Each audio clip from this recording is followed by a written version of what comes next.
if you want to control your Pixel 9a hands-free, first of all, you have to start by opening Settings, scroll all the way down for Accessibility, and right now you will have to go into Voice Access.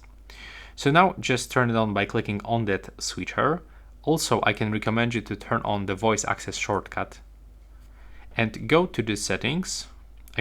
Just go to the settings, and we have to get the activation button method. So it will appear just right here.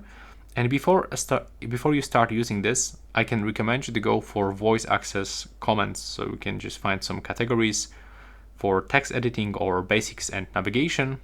So you will know how to exactly use specific comments. And now let's try if it works. Go back, go home, open Play Store. And now if you want to turn it off, just click on this icon. And as you can see, in my case, it works properly. So that's all for that video.